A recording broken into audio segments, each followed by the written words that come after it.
观众朋友，大家好，欢迎收看天津卫视大型情感节目《爱情保卫战》。本节目由中国广电天津公司独家冠名播出。看电视享5G，选中国广电。那我们今天的两组嘉宾，他们遇到了什么样的困惑呢？来，我们请出两组嘉宾，有请。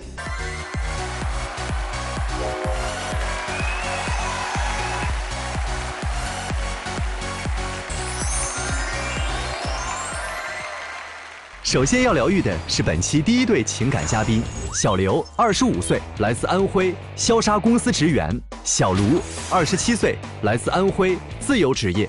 他们究竟遇到了怎样的情感困惑？你觉得是什么影响了你们的感情？我们一开始很相爱，但是他现在变得越来越作，有时候让我很没面子，甚至还想让我当上门女婿。我觉得他现在不宠我，也不能给我提供情绪价值了，也带来不了安全感。你希望对方今后怎么做？对我要求别太高，别老钻牛角尖儿，把我排在泰迪狗前面。我希望他以后能够嘴巴甜一点，多跟我道歉，而且要把我放在心里的第一位。其实还是谈婚论嫁到了这个地步了，是吧？嗯，是的。但是好多事儿还没捋清楚。是的。那你们俩在一起多长时间了？在一起347天了。嚯，数这么清楚啊！对。啊，咋连天都能数这么清楚呢？是当时追的挺辛苦吗？是挺辛苦的，追了1年才追上呢。1年怎么就同意了呀，姑娘？因为我当时其实家里也有给我安排相亲嘛，然后综合考虑下来，我觉得这个人他看起来很老实，然后挺专一的，我就答应了。那你这慎重考虑了整整1年，那应该没看走眼吧？确实，我觉得没有看走眼，但是现在吧，吵架吵的也挺多的。一开始在一起的时候还挺好的，但是我们在一块2个月的时候呢，当时我妈就生病了，然后得了个乳腺癌，得做手术，然后当时我就得回北京去照顾我妈。然后当时她也挺够意思的，她知道我工作忙，然后也去北京了，就是说，哎，帮我分担着这个照顾我妈这个单子。结果当时就出了一件小事儿，然后她就非常生气，她要跟我分手。但你根本就不是小事呀！当时我辞了工作，从老家这边去到北京那边去帮她照顾她妈妈。我在照顾她妈妈那个时候是陪床照顾的，就每天都会在那边陪着她妈妈。但是我照顾着，他前女友也过来了。我当时特别生气。前女友是学护士的，她过来医院，她只是想说白了就是出于人道主义，出于礼貌性的过来探望一下。啊，不对，这护士多了，怎么还非得前女友这护士过来？我当时也是生气这一点，我说北京那么多护士，就得你前女友来看吗？况且是你母亲生病的事儿，前女友怎么知道？就他说的，我就觉得他跟他前女友没有断干净。其实我已经断干净了。其实我们的手机都是公开透明的，手机密码咱都知道，都能看啊。有时候可能说发个朋友圈，人家知道了，不就过来看一下吗？前女友来看咱妈的时候，跟你提前说了吗？跟我说了。那就是你的不对了，那你得赶紧向现任女朋友汇报呀，说我那人道主义的前女友非得来看一下。是，但是后来我也跟她道歉了，我道歉了整整1个礼拜，这7天我无时无刻没日没夜的我都在跟他道歉，结果小伙子，你怎么能让这事儿发生呢？这事儿其实并不是说我跟我前女友怎么样，或者说他就觉得没有关系啊，他觉得这是一件小事儿。我不知道他们男生是怎么想的，就觉得前女友还留着有什么意思？因为你像我当时，答应他的主要有一个点是什么呢？我不就说了吗？他专一呀。那现在来了个前女友，我有什么办法？你和前女友面对面碰着了？对，因为我是经常陪着他妈妈的，他妈妈住院，我得去陪床陪护嘛。前女友来了，你们是热情招待，还是你就晾着他，让他赶紧走？我就也没管他前女友，反正你来看看，我还能说什么呢？我又不能在病房上就跟他吵，那也就这样了。后来他前女友确实也没来了，但我就是生气这一点儿。最后他怎么着？他非得要跟我分手。我生气，我能不跟人说分手吗？那我是不是给你道歉了？结果你不原谅我，然后后面2、3天没哄你，你就以为我默认分手了，然后就更生气了还。那我觉得这件事他就是做错了，就是他的问题，他哄着就不哄了，我当时就气上加气。我觉得太过分了，我能跟你提分手，你凭什么默认呀？不是你做错了吗？又不是我的错，你多哄哄怎么啦？他这，哎呀，我实在是理解不了他这什么意思。不是，我问一下，就是他在医院里陪着你母亲陪了多少天？啊，陪了大概有5个月。5个月是吧？对。那你这道歉到5个月都不夸张。你们后来算是和好了吗？还是这事儿一直都闹到我们这儿来了？也算是和好了吧，因为后来他跟我再三的保证不会再有这种事儿了，而且当着我的面把前女友也给删掉了。然后我就想着你都这样了，那我也原谅你呗，就勉勉强强原谅他了。行，这事儿其实姑娘算是原谅了，不管你们以前是不是藕断丝连，反正从此之后再不许联络。我算这篇儿能翻过去了吗？但是有的时候吵架的时候，我还会提这个事儿。我就觉得像根刺一样。既然已经翻过去了，就不用再提了。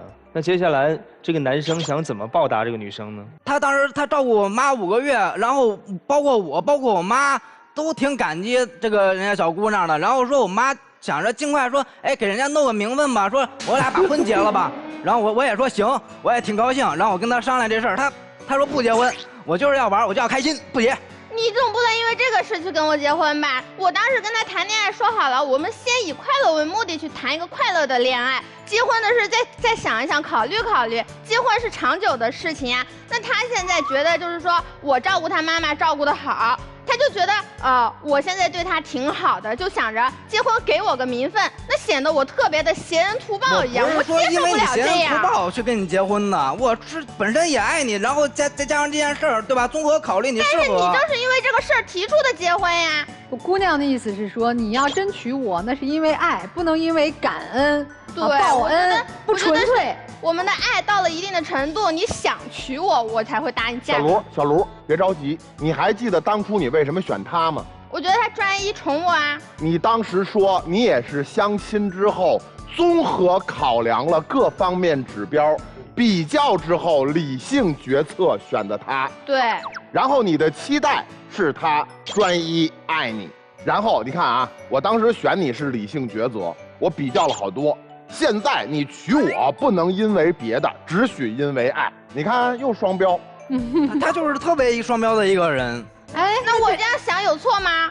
那我就是觉得我图你爱我呀。不是有一个问题啊，姑娘，就是你照顾他妈已经成为既定事实了，他对你的感激也是既定事实。那怎么样才能够区别他是因为感激的娶你，还是因为爱娶你的呢？有分别的。其实他提出跟我结婚这个事儿，他根本就没拿出一个正确的一个结婚的态度。你像我们年龄在这边，对吧？也是到了结婚的年纪，但是他拿不出这个态度来呀。他当时跟我说明确一点，态度是什么？最起码保证我结婚的时候是有房子的，对不对？有房，你车子你现在就不考虑了，最后我们要有自己的房子吧。其实我们，对吧？刚开始商量的时候也是，你说不愿意结婚，对吧？那就订婚呗，咱们先把婚定了。然后我妈那边人不求着你结婚，那人也不缺人订婚。对我们家其实根本就不催着我的，要不然也不会我这么大年纪我还在这儿跟他谈恋爱。不大，才27岁，那这婚定上了吗？没定上呢，因为结婚这个事儿我自己也做不了主，对不对？我也是家里宠着长大的，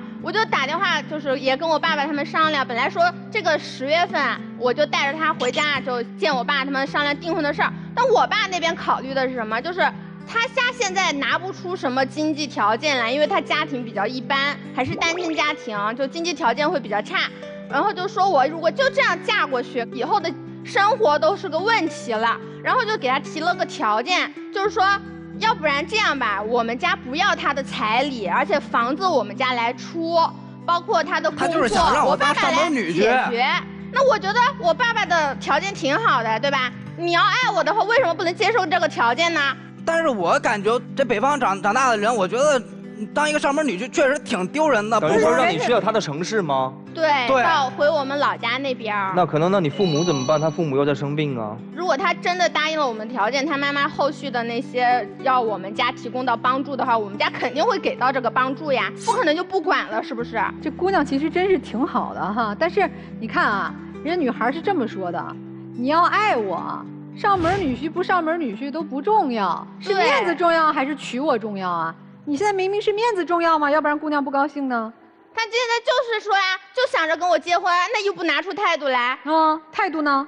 并不是说一点态度都没有。当时我妈也给了我10万块钱，说哎，订婚呗，就是这意思。就拿出10万块钱说让我嫁鸡随鸡嫁狗随狗那样。我们家虽然说给出这个建议来啊，就是让他入赘到我们家，但也不是强硬的要求呀，我也可以去等他呀，等他攒够钱了，对吧？最起码攒够一个首付了，我们一块儿也能去讨论这个事情。我不是不愿意等他，但他就是没有态度，很摆烂，你知道吧？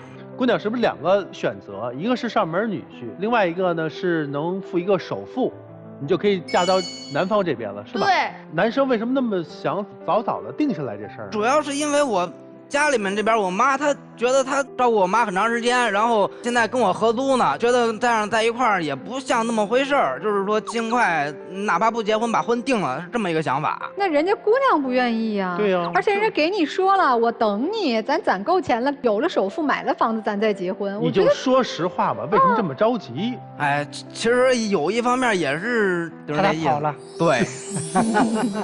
姑娘，你说他摆烂，还有什么地方摆烂呢？就是结婚这个态度比较摆烂。还有一件事儿，就是我们家里养了小猫小狗，是流浪狗嘛，因为我特别的心疼它们，但是他从来就不是很去在乎他们的那种感觉。我不是说很不在乎他，我知道他要说的是什么事儿，就是前段时间他堂弟结婚了，他要回老家一趟，然后北京这边不就剩我一个了吗？然后就是说让我帮忙照顾我们家那2只猫1条狗，还都是流浪的。然后那狗本来就瘸1条腿，然后我上班期间那狗它自己在家里面玩，给自己另1条腿也摔瘸了，然后他就怪我。我在家的时候一切都好好的，然后我弟结婚，我回家待了个2天，他跟我说狗又骨折了。当时给我拍视频的时候，我就特别的难过，我就在想，我当个小孩养的小狗，你为什么就不给我照顾好？我就怎么我不是说没有对狗负责任，对吧？他首先他狗瘸了跟我没有关系，我上班呢，完了之后回家之后我又带狗拍片子，又花了400多，又治疗又花了1000多。他老是说他花钱花钱。他虽然带我的小狗去治了，他老说这个钱花的不值得。当时不是结婚呢吗？他堂弟，然后他直接在那婚礼那儿就哭了，然后他妈就直接给我打个电话说，哎，你是不是惹我们家姑娘不高兴了？说惹她生气了，我又跟他妈解释，我说没有，我说又跟他道歉怎么着的，搞得我特别的卑微又没面子。后来结完婚我就着急回北京这边，因为我特别担心他。然后回北京那天他也不来接我，当时他答应好好的过来接我，他都没做到。我那天答应我的是什么都没有做到。那天工作确实比较忙，因为我是做销杀的，有时候他客户那边会遇见很多麻烦，我得给他解决问题。当时我也跟他说了，我天天就跟他说了，我还给他打了车，从车站给他接回家，但是他不坐。我晚上9点多才回家，他愣是不给我开门，我敲了1个多小时的门，他不给我开。那最后我没办法了，我明天还得上班呢，我不得已我去我朋友家睡了。然后第2天我说回家拿件衣服。穿件新衣服上班去，他还是不给我开门。邻居都来了，说都一块跟着我求情，然后最后他才开的门。我说咱们有什么问题，咱不能把这门开开商量吗？人家左邻右舍都知道我在。你们知道吗？当时的时候，他跟我说治小狗花了好多钱，他老问我值不值得。我当时就从家里借了一点钱回来。我想着我们在北京这边生活，其实压力也是挺大的。你现在治小狗是花了不少钱，我知道。那我想让我们过得好一点，生活不那么拮据，我从家里借点钱回来也挺好的吧。但是他后面又不来接我，就给我晾在车站了，不来接我。我当时你听听我是给他晾在车站了吗？我打出租车，我让他出租车上出租车回家。你打出租车和你亲自接这重视程度不一样，是这意思吧，姑娘？对，我觉得你真重视我的话，你肯定会自己来接我呀。人家在工作呀。所以姑娘这新仇旧恨就不能让他回家了，是吧？他哄我就哄了1个多小时，完了之后就去找他兄弟那儿。是你说我是哄了1个多小时，我敲了1个多小时的门，1个多小时，它并不是一个很短的时间。然后你就走了，他门上也没有个进度条，我哪知道敲到什么时候他会开门啊？那我不就只能没办法呀？那你为了表心意，不应该在门口打个地铺守一宿？我就是替姑娘在说她的潜台词儿，你就不能多求我一会儿吗？你在外面等我1宿又能怎么样？你把我的狗都弄骨折了，你还不亲自接我？你看你电视都这么演的是吧？你还不在门口躺1宿，在门口守着1宿？电视都不这么演，动画片可能这么演。姑娘，那后来这事儿怎么过去的呀？那能怎么过去？我又不能一直不让他进家门，最后邻居也来劝我呀。那我能怎么办嘛？第2天还是回来了哈。就算又翻篇了，翻一半吧。她是不是挺爱哭的？平常对她特别爱哭，因为她有一个闺蜜，我不知道是不是老是给她灌输一些毒鸡汤。她闺蜜给她发过一句话，叫什么呢？叫作的女孩都有人宠。她在家就说我不够包容她呀，啥地方他觉得你不包容他了，姑娘？我之前也谈过恋爱嘛，然后我那前男友因为喝酒的事儿，我跟他闹掰了，我就特别不能接受一个男的在外面喝得昏天暗地的那种感觉，回到家里烂醉如泥躺在那儿的。他那天就是跟他那些是跟你那些同事还是朋友什么的喝酒。喝完了回来躺在床上一动不动，我都担心他喝死过去。然后他就说我这件事不够体谅他。你知道他怎么着说我说他不够体谅我的吗？我是在床上躺得好好的，我一喝多我直接趴床上，他直接给我推下去了。他推下去我就在地板上睡一宿，又冷又杠的。那是怪我吗？那我又弄不动你。我是第一次特别直观感受到一个人喝醉到那种程度，就是在他身上体现到的。我也是第一次体验到被人推到地板上睡一宿的心寒。那天。我不是让他在地板上睡觉，我是想让他去洗个澡，因为他身上特别的臭，特别脏，我就想让他去洗个澡，然后睡在床上。我弄不动他，喊他他就你就把他踹下去了？我不是踹他，我是想给他扶起来，他就滚到地上了。那你给他盖被子了吗？盖了，所以我觉得这件事我做的也没什么错，反正你自己起不来呀。那你喝完酒他能起得来吗？我那天喝的也确实不少，而且我这一年我能有这一次都算多的，基本上就这一次。还有啥事儿吗？他有时候我感觉他确实他特别能作，因为这个小狗这事儿，我感觉他对这个小狗他跟我就是特别双标。你看我每天上班回来之后，他第一件事他要求我洗澡，我洗澡对吧？我干这个行业的我能理解为什么要洗澡，但是我一进家门，客厅让我换一件衣服，进卧室还得换一件衣服，这是让我不理解的。因为我比较爱干净，然后回家的时候让他洗完澡换一套衣服，到卧室的时候，我觉得卧室是睡觉的地方，不可以穿其他的衣服，就要穿家居服或者是睡衣，他不乐意换。你看他现在他这么说，但是他对我跟对小猫小狗那完全是两个态度。那小猫小狗一年到头不洗澡，还就那么一件衣服，从床上尾过到地上，再尾过到床上，他都没事。你们家狗是不洗澡的吗？洗，怎么可能不洗？不洗多臭啊！那他说一年到头不洗澡，那他又没看到我带去洗澡的时候。那他小狗小猫洗澡有我勤吗？那肯定不能有你，不能天天洗。我觉得这个对你的洗澡要求是有道理的啊。洗澡是我能理解。我卧室一套衣服，就是客厅一套衣服，都是家居服，这个你是不能接受的。对，感觉太折磨人了。那卧室的家居服能穿到客厅吗？不行。那姑娘，你从卧室到客厅不？我到。啊，你换衣服吗？我不换。那为什么要他换呢？因为他脏。你这是一个玩笑还是真实觉得？不是，是真的。我就是觉得他要是去卧室的话，他要穿睡衣去。姑娘，你喜欢他吗？喜欢啊。你喜欢他，咋还嫌他脏呢？也可能是因为就是之前喝酒那事儿嘛，搞得我对他要求很高。我就觉得你在家给我搞干净一点，别搞臭烘烘的。他喝酒那事儿多久了？有一段时间了吧。人家说了嘛，一年有一次就算多的了。这一年是只有这一次，谁知道有没有下一次？他跟他朋友一块儿，那些同事一块儿要喝酒啥的。所以这个男人身上只要发生一次错误或者一件事儿，在你这儿就永远过不去，是吗？可以说过不去吧，反正我们一吵架我就会提这事儿。女孩，你要是让他换衣服，他不换，会有什么后果？我跟他吵吵呀。跟我吵，他跟我哭。啊，也哭。但是姑娘，你不怕你这么老哭啊？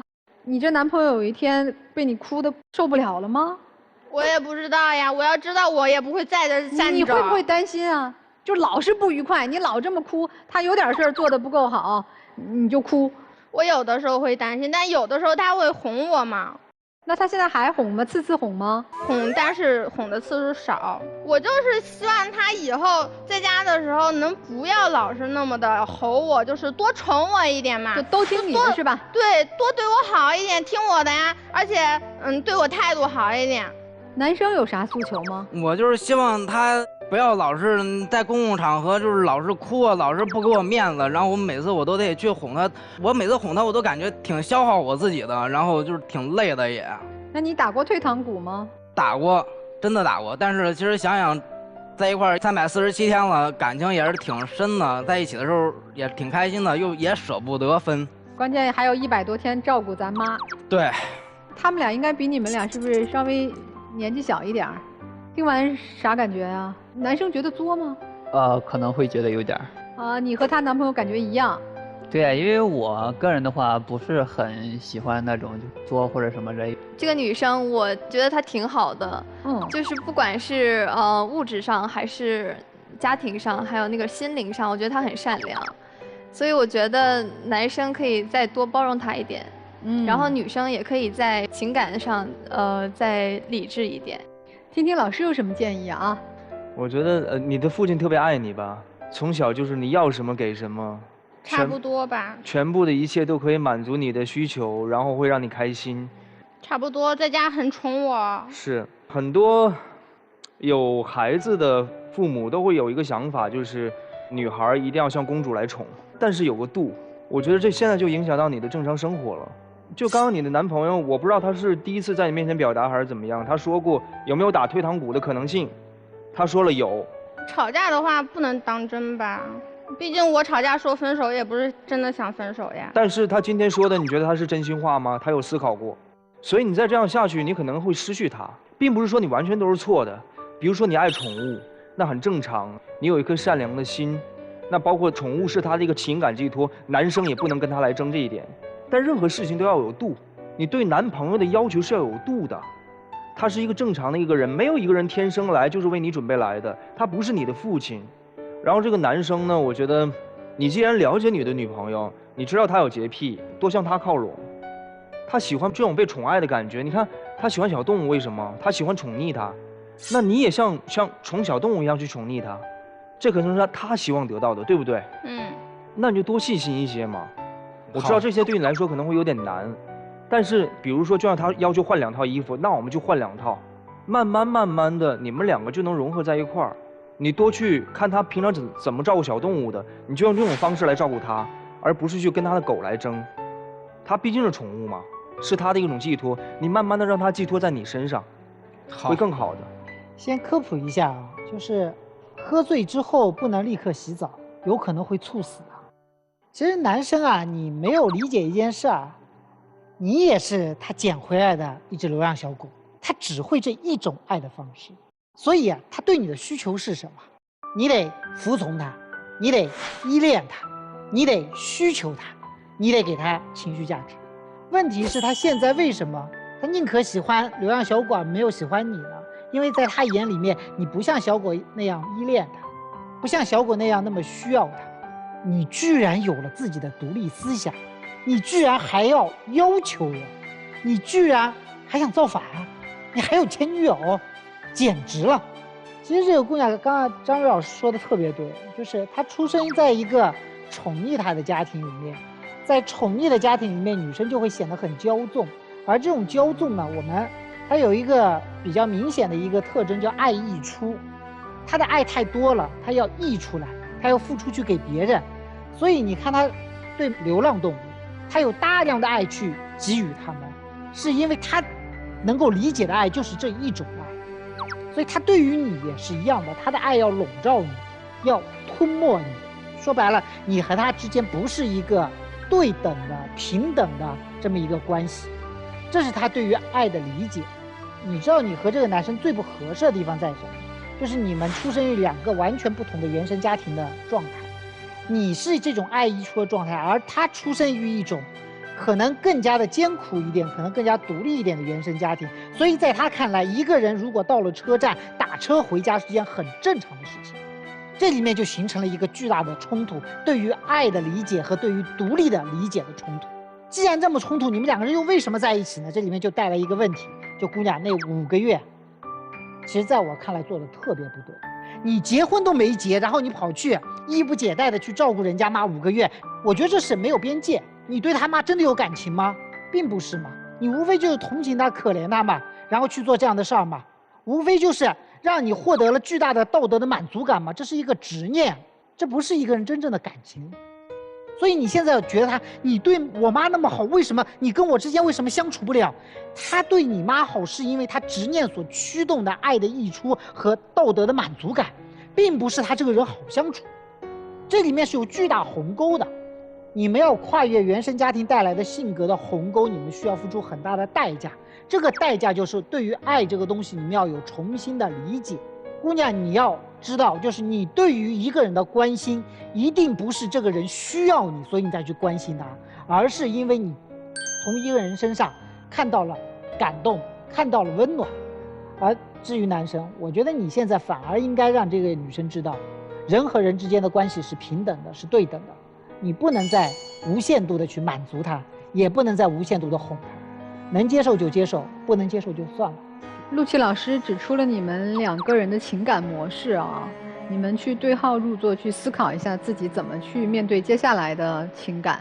电视机前的这个观众朋友，如果你们也有这样的情感困惑，就在我们微信公众号里边找陆琪，就可以关注到陆琪老师啊。别忘了提到你们是爱宝的这个忠实粉丝的身份，那陆琪老师会给你们一份新手礼包啊。有问题找陆琪老师。回到你们2个身上，其实我还挺难受的，挺难过的。我觉得其实2个年轻的孩子都挺用心的，挺想付出，也挺想知恩图报的。从这点角度来讲，我觉得你们俩都很善良。如果说这个女孩没有那100多天在你妈妈床前去服侍她的那段时光，她今天哭啊作啊，此刻你要娶她，你会犹豫吗？会吧。那我们为什么不能坦诚一些呢？恩是恩，咱要报，报的形式有很多种，不是拿委曲求全，一再容忍、退让、包容去报这个恩的。恩是恩，爱是爱，你把这个分清楚啊，你俩的感情模式就好相处了。爱是什么？爱是彼此要协商、包容、理解和支持。好的爱是要双方推进的，不是一个人退让啊，因为你曾经给我恩，我就退让，这不叫爱。女生，我其实说实话觉得你不太爱他，他反而爱你可能还多一点。他觉得你身上的坦诚、你的善良、你的真挚，他多少还是被打动了。但你可真不喜欢他。你看你刚才哭那样，那小狗都骨折了，是他弄的吗？你心疼你家狗，你就把这怨气撒他身上吗？那不是他养的，人家帮你照顾你养的这些流浪小猫小狗，再尽责任。你是把所有的怨气都劈头盖脸扔他头上，而且你不管不顾，自己家亲人结婚你那儿哭，太任性太骄纵了。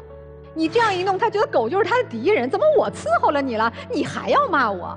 你明白吗？所以你再把你们本来向好的方向发展的情感，一步步越走越错，越走越反。你把这些细节调整好了，你们这个爱情我才祝福。否则我觉得就散了吧，你也不太爱他，你又天天哭，你们俩别别扭扭干嘛？小刘啊，是这样啊，你那闺蜜啊跟你说了那么句话，你管这叫毒鸡汤啊还是什么，这都无所谓。作的女孩有人心疼是吗？但是我告诉你，明白人都只会哄那哄得好的，一个人注定哄不好，只会教会我再也不哄了。我哄你也没用，我不哄你，你自己好了。后来他那前女友那事儿，他3、4天哄你没用，后来他就不哄了，不是也没分手吗？你正在教你男朋友学会，他再也不会哄你了。你是个哄不好的人，你觉得他还会哄你吗？不会哄我了。这个时候，如果咱们发脾气发到2、3天，看到他认真哄了，咱们让他有点成就感，让他觉得只有他能把你哄好，你觉得你会不会更开心一点？会吧，对吧？比如说在门口敲门，我错了，亲爱的，哎呀，都是我不好。他敲门敲到第55分钟的时候，哎，咱把门打开，让他体会这个精诚所至，金石为开那种意外之喜，是不是你们感情能好点？应该吧。能好点是吗？但就是开不了这门，那你觉得下回他还敲吗？他直接去哥们儿家打地铺了，他还敲吗？这雷老师真是你闺蜜啊！要费那劲干嘛？费那劲干嘛？小刘啊，你记着啊，如果哄得好，咱们努力哄，这姑娘对你是真好，贴身伺候你妈，对吗？而且这姑娘是特别善良，特别直率，她从来没憋着坏，她想干嘛都告诉你，所以这姑娘啊是真善良。但是你得弄明白一事儿，咱哄得好的人，哄不好的人你哄他，何必呢？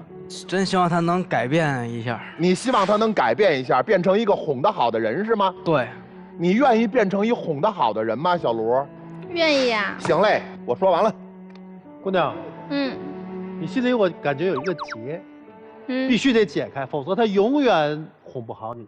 当初辞去工作，来照顾他的母亲，是自愿的吗？是。有跟你父亲说吗？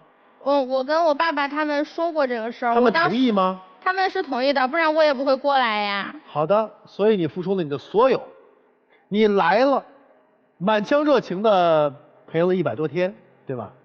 你觉得他应该是100%对你专一的，这是你为什么选择他的重要的原因。但你突然发现，他居然跟前女友藕断丝连。从那一刻开始，我认为你变了，你变得对他不信任，你变得在这段感情当中很脆弱，你很容易哭，你很容易极致化你们之间的矛盾，你很容易把你们之间普通的小矛盾给它烈度升级到不可挽回。你再给自己一个信心，说他爱你的，他不是不爱你，他是专一的，他那个就是一个偶发事件，所以你才有一次又一次的极致的表现。比如说把他锁在门外，比如说让他睡在地上，比如说让他在客厅和卧室之间换衣服。不是你洁癖，是你在折磨。你如果一而再再而三的这样恃宠而骄，你们之间的爱情就会被消磨掉。如果说你100多天照顾他母亲的那个算筹码算储蓄的话，慢慢你这个爱情的银行就会被你消耗挥霍一空了。现在就是这样，所以赶紧醒一醒吧，姑娘。你思考一下老师们说的话，坐下来想一想。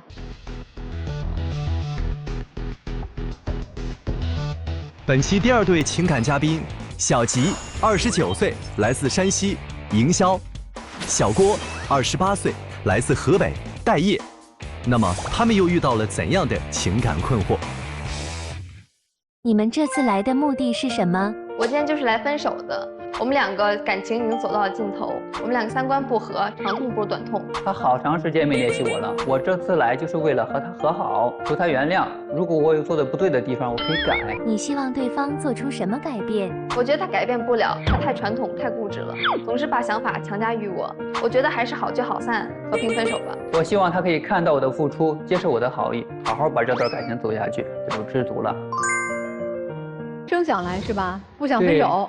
对，因为他那个最近1周没联系我了，然后我就比较慌嘛，然后我给他打电话他也不接，发微信他也不回。那女生是为什么要来呢？我觉得通过1年多的相处，我们两个就是不管是生活方式还是3观，两个人都不是很适合。然后我也跟他说过，就是要不然就分开这个想法，但是他还是语音然后视频轰炸。所以我觉得他既然邀请我来这个节目呢，我想让他也听听各位老师的意见，然后告诉他我们俩真的不合适，好聚好散，然后和平分手吧。所以你是想清楚了，是吧？啊，对，为了让他能够痛快一点，接受这个分手的现实。嗯，对，是的。他们俩诉求真有意思，一个是来让我们帮忙劝和的，对，一个是让我们帮忙劝分的。那你说说，你为啥那么坚决要和他分手呢？先从性格来说吧，他是一个分享欲特别强的人，强到都有点唠叨了。就比如说生活中一点特别小的事情，然后他都要跟我讲1个多小时，然后恨不得今天哪个同事然后吃了蒜跟他说话，然后熏到他了，他都会跟我絮絮叨叨说1个小时。然后他也会跟我说很多工作和生活上的一些小琐事，就是一说就说半天，然后就很占用我的时间。我觉得没什么，可能中间有些小的插曲，可能大家不是很了解。这个1年的时间的话，可能放在别人身上，这个热恋的时间都可能还没过呢。而且的话，我非常喜欢他。我感觉一个人的话喜欢另一个人，他其实在遇到之前，印象中已经有他的样子了，然后他正好就是我的喜欢的样子。我感觉是可遇不可求吧，以后可能也不会碰到了。而且我的爸妈还有我的亲戚朋友都知道我找了一个在那个国外生活了10年的海归，也是非常有面子。我个人女朋友是海归啊。对对对，而且我感觉3观不存在什么天生的合适，只有说越来越合适。我可能是分享有点重。生活嘛，就有喜怒哀乐，我把生活分享给他，就把爱分享给他了。分享欲是最高级的浪漫嘛。不是，你真的是干营销的，我跟你讲，你刚才里面套了好几层的这个误导我们的逻辑。首先第一个，他是你的梦中情人，不代表你的梦中情人就必须喜欢你，对吧？第二个，他说你们3观很不合，但是你套了一个逻辑是没有人3观是合的，没有人3观合和你们2人3观很不合之间有什么联系吗？他现在在表达的是他觉得你不合适，以及不喜欢你，但你跟我们表达的是你有多喜欢他，以及你觉得他有多合适。可能就是咱们理解之间中间会有一些偏差。他不是总是提到那个三观不合吗？因为可能他在国外生活过，可能一些习惯了什么之类的朋友会比较多。两个人在一起之后的话，肯定彼此是会有影响的。那你然后去他的圈子里边待过吗？对你有什么影响吗？感觉不是很能融入。还有我本身的话，就是英语一直比较差，我感觉就他们在说加密语言。我觉得两个人谈恋爱呢，就不应该两个人一直黏在一起，就是还是要有彼此空间的。所以我有时候会和我很多朋友，因为我朋友也挺多的，就是和我的朋友聚会，然后可能会玩到很晚，然后也会喝点酒小酌一下，消遣一下。他就对这个事情有很强的控制欲，然后有点过于干涉我的，除了爱情方面，其他的友情上的生活。你们能不能直接说发生了什么？你邀请过他参与你的？我有邀请过，但是他去了之后，就像一块木头一样，在那儿站着也不说话。然后我朋友也问我为什么他不想和我们交流，然后其实我在中间也挺尴尬的，因为他们说的都是英文，我听不太懂嘛，所以就可能也会想要融入，但是他们经常也会围在一起聊得比较热闹嘛。感觉有一种割裂感，所以人家说了嘛，你分享给他的同事吃了大蒜这个内容，他不感兴趣，就敷衍你一下。然后呢，他的生活你也融不进去，对吧？什么英文也说不明白，然后也很难接触，这不就是他说的你们生活观不一致吗？消费观呢？你们这能够融到一块儿吗？消费观也不是很能融入到一起，就是我很喜欢买一些就是那种短短紧紧那种辣美妆。他就是觉得这些东西不是很物美价廉，然后他就对我这个审美，然后还有一些消费习惯颇有微词。我感觉那些衣服就不值那些钱，而且他的衣服那个又短又贵，经常就是这种就是辣美妆吧。然后我感觉那个不值那么多钱，而且的话我感觉我一个窗帘其实也可以做呀。您看，他就说我的那些衣服，然后像窗帘，他在批评我的审美，然后觉得我这些都不好看之类的。那你觉得买短衣服不划算哈？那买啥合适啊？他特别喜欢给我买巧克力，而且我已经告诉他我不喜欢吃巧克力了，然后他还要买，然后各种口味的，然后黑的、白的，然后薄荷的之类的。但是我已经告诉他了，我不爱吃，但是他还依旧我行我素。人家都说不爱吃了，你为啥一直给他买啊？那是我精心挑选的一份心意啊！而且大家都送巧克力呢，我也就送巧克力了。但人家不爱吃啊！哎呀，真的是两个世界。男生，我问一下啊，你女朋友用你的话说又漂亮是吧？在海外生活10年，你也觉得特有面儿，生活也非常的国际化，那你会担心她吗？就是哎呀，会不会有更优秀的人走到她生活里？你担心吗？这个肯定是会有的。那你怎么处理你的担心呢？比较关注一些她的一些生活，然后可能会花自己的时间去占用一些她的时间或者空间。就比如大概分享一些事情啊，或者他去的一些地方，我可能也会想去一块儿去啊。总结一下，就是缠着他，阻止他，两件事是吧？不，你一看你人家这措辞说的多美，我要花我自己的时间去占用他的时间。海口大家又听不懂，我们给他翻译一下，直白一点，对不对？那你会查他手机吗？最简单的，查他社交，查他手机吗？他这个是我又受不了的一个点，就是他曾经查看过我的手机，看有多少异性之类的。我觉得两个人在一起最重要就是彼此互相信任，他这样就是我感觉非常侵犯我的隐私。老师，你知道说他手机上多少软件吗？手机上10几个交友软件，而且话很多都是英文嘛，我看不懂，但是一些简单的英语单词我肯定是还是有了解的嘛，比如说 honey 了 baby 了，就是无论是国内还是国外，亲昵称呼是不是有点太不分轻重了？哎，这个问题女孩回应一下。这只是一个打招呼的方式，然后就翻译成中文就感觉跟亲一样。我不会主动跟异性去这么打招呼，但是我也没有办法拦别人，就是你不要这样给我打招呼。社交软件指的是就是男女的这种异性的社交网站。交友软件还是？对，交友软件会有点多。就有交友的，然后也有那种通讯的。交友的软件都是之前下载的，一直没有卸载，但是也没有用。那你要查到他有这些什么哈尼之类的，你怎么处理呢？人家说了没事儿。首先，您刚才也听见了，我不会明说的让他改变一个事儿，我总是心里可能会有个想法，然后通过行为想去影响他，改变他。干啥了？你干啥了？您就直接说啊，你什么行为？你按理你干啥了？比如说有一次我们俩出去约会吧，然后他就突发奇想，就是想看看我到底有多少就是异性的朋友，然后呢，他就是想看我那个列表，我就把我手机给他看了，然后他就开始命令我，然后让我去删一些异性。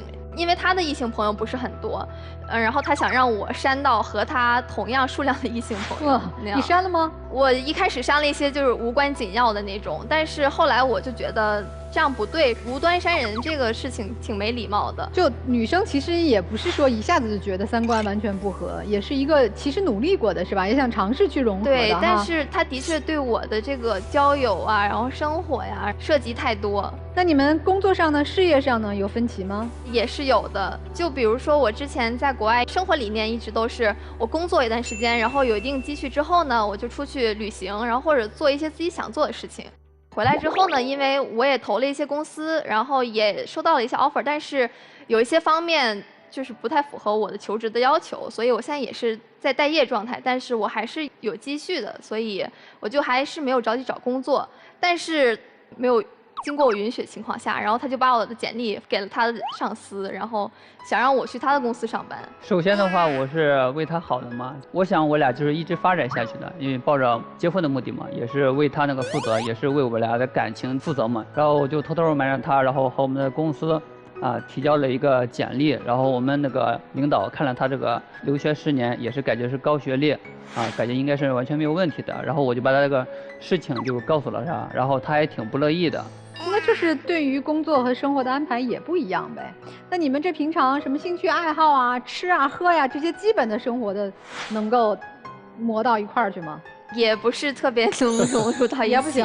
对，他就特别喜欢吃一些个冰淇淋啊之类的。然后有一次大冬天嘛，然后他想吃冰淇淋，我就陪着他嘛，然后我就忍着吃了，然后就上吐下泻的，也是住进了急诊。那吃也吃不到一块儿呗。玩呢？玩的话，我就是平常比较喜欢和朋友相聚，稍微有点晚，然后他就觉得这个特别不养生，然后就也会抨击我。就比如说有一次我答应好跟我朋友一起庆生，肯定要到晚上12点才吹蜡烛嘛，然后他10点半、11点，然后就拉着我让我赶紧回去。我就觉得特别下不来台，大家都在兴头上，他这样做特别扫兴。哎，那他的朋友圈呢？你能融到他的朋友里边吗？也没有很愉快。有一次他带我和他朋友一起聚会，然后他居然让我在他朋友面前表演秀一段英语。这事儿我都不好意思让我儿子干。就是我有一种回到了被小时候支配的恐惧，就是朗诵对，就是在那个亲戚面前，然后被父母拉着，然后表演段才艺那种。我是个追星女孩，然后我有个特别喜欢的歌手，我就知道他要在北京开演唱会嘛，然后我就特别想去他的演唱会。我特别想去 VIP， 原因是因为他有项福利，就是可以跟偶像一起合照之类的。但是那个票的话，那个不好抢，然后我就让朋友买了个山顶的票，而且我个人的话就觉得那个山顶票了，还有 VIP 票了，首先 VIP 票我就抢不到啊。而且那个票的话，我也听说那个 VIP 票的话是可以和那个明星那个牵手或者是拥抱的，我就挺不情愿的嘛。人家说是合影，牵手拥抱。哎呀，我当时可能做的有些极端了嘛，陷到一个里面来，然后我就网上买了一些偶像同款的一些个衣服了，然后香水了，还有头套了，然后每次和他约会的时候，我就穿上那个同款的衣服，然后配上那个香水，然后结果他还是不乐意。我觉得他应该听一听我的需求到底是什么。我的需求就是你陪我去看演唱会，然后有一个很好的位置，让我更近距离接触我的偶像，这就可以了。我不需要你做这些有的没的的。姑娘，你没说真话，你不需要他陪你去。对，因为他也欣赏不了。我听了这么久，我一直想问一句，你们两个第一点是怎么在一起的？第二点是女生真的爱过这个男生吗？哎，你先回答第一个问题就挺有意思的，这哪儿都不搭，咋就走一块儿了呢？就是因为他当时追求的时候挺死缠烂打的，所以就追了你多久追了他大概3个月左右。我当时就是觉得他很真诚，然后他其实不是您看他也是不太善言辞，但是他其实就是内心很有内涵的那种人，一直会写情书啊、写情诗之类的。哦，可能的话，大家感觉我俩之间有好多之间是不合的，但是的话，越缺什么就越喜欢什么。因为我的话不是很擅长社交嘛，我在上大学之前我是没出过自己的城市的，甚至说县城都没怎么出过。我非常喜欢一些个社交了，或者是看一些风风景了，品尝一些完全不同的美食了。而至于他这个社交这一方面，我是不反感的。如果他是朋友的话，我也不反感的。他想说，女生身上有很多她没有的，她渴望的什么，在国外生活、爱旅游啊，很国际化呀，她向往，所以你跟她好了，是吧？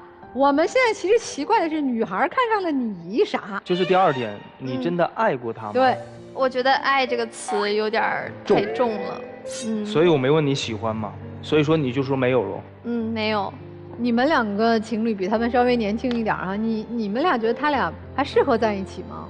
我支持女孩子分手。对，我也支持女孩子分手。哎，你俩会吵架吗？就是像他俩那样，你一句我一句，有时候吵架也是一种沟通。你俩吵吗？吵不起来。对，我的性格就是比较浓烈，他感情比较就是平稳，然后我想跟他吵也吵不起来，有劲儿没地儿使。对，就像一拳捶到棉花上一样。你们完全都没有建立你们的沟通和信任，因为就像你说的一样，拳头一直打在棉花上。第二一点就是你们没有建立成共同的兴趣点，就像你说的，他欣赏不来你喜欢的偶像，但是他写的诗会让你觉得比较有情调。但是那可能又不是你最欣赏的地方。小吉兄弟，我觉得放掉他，你爱他，给他自由嘛。你们2个不是同一个世界的人。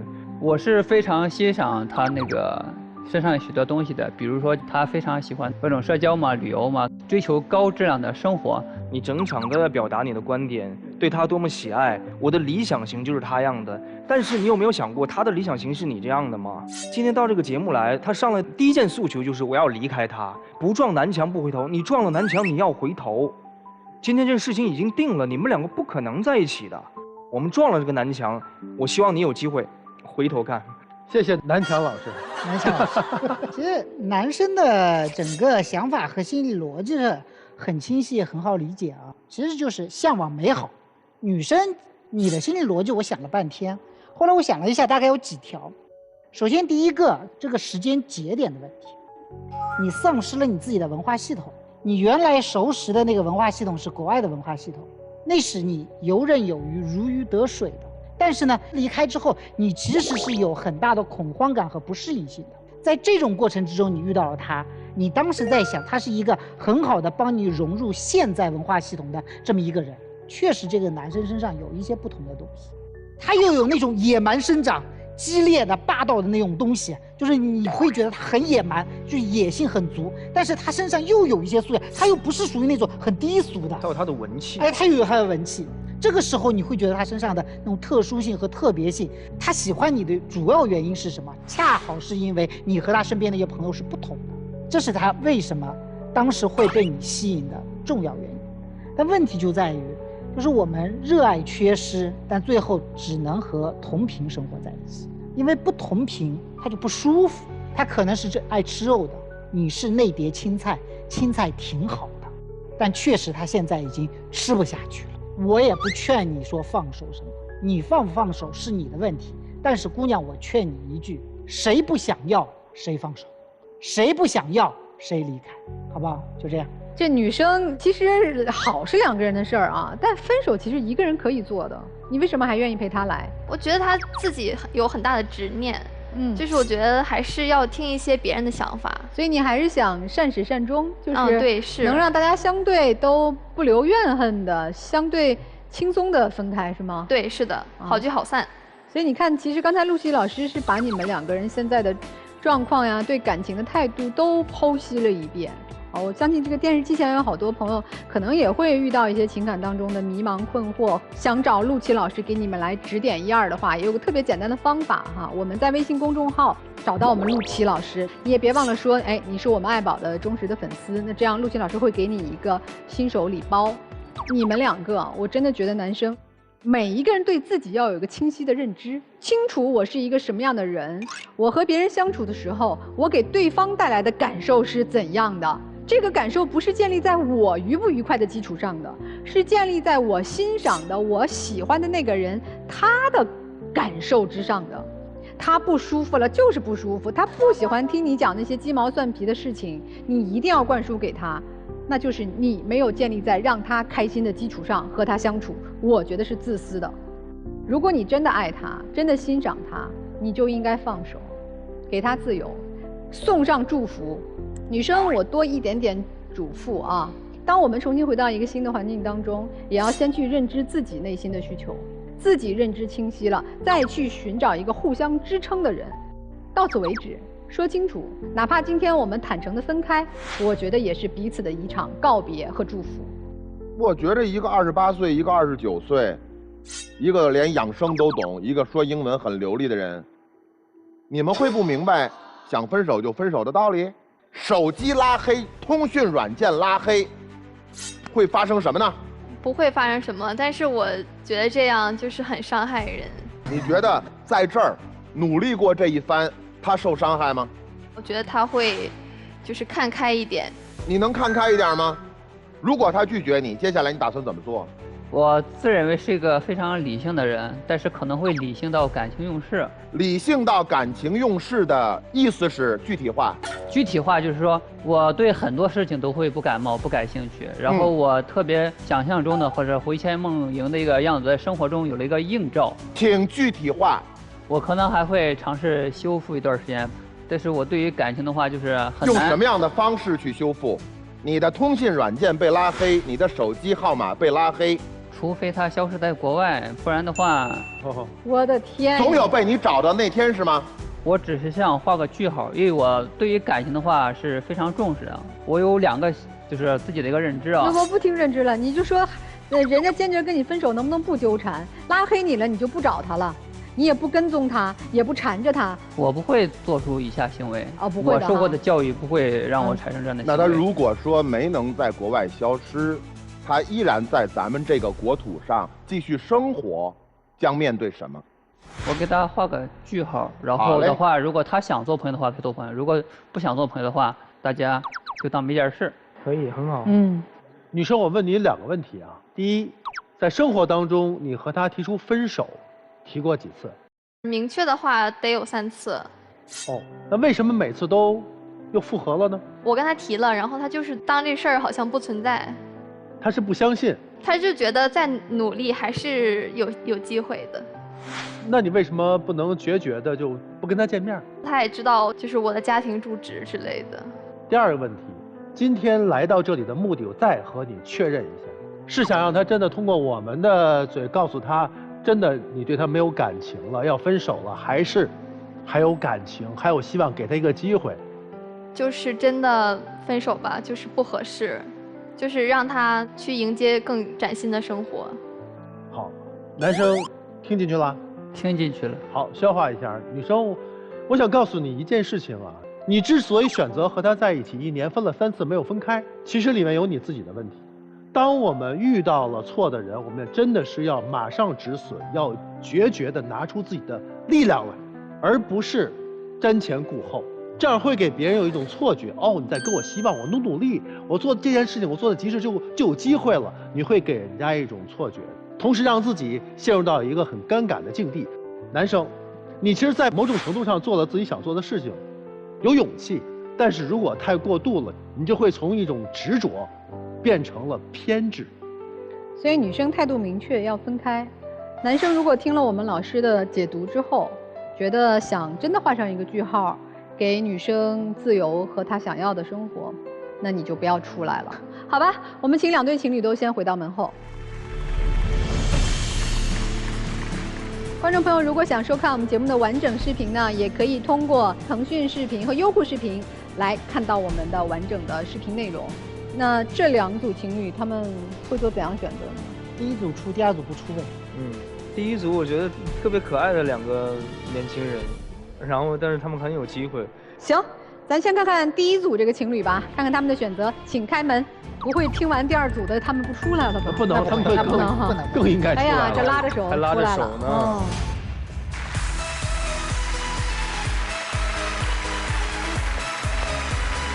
女生啊，你这男朋友是个好男孩；男生，你这女朋友是个好姑娘。你们决定有什么改变吗？对，我决定以后多让着他点儿。还让你让着他吗？还让呢？姑娘，你有什么改变吗？就不我觉得以后吧，肯定多为他考虑一点，对吧？那能不能回家只换一套衣服？可以，那洗澡还是要洗吧？这洗澡当然要洗了，应该洗。希望你们不仅拥有爱，还拥有细节中的美好，好吗？加油吧，还年轻呢啊！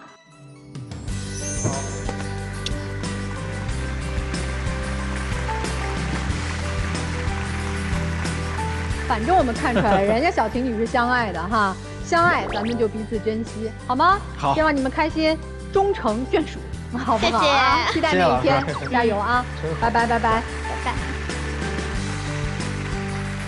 哎呀，这第二对是多少有点沉重哈，看看这个男生到底还会不会出来？咱们看看他们的选择啊，来，请开门。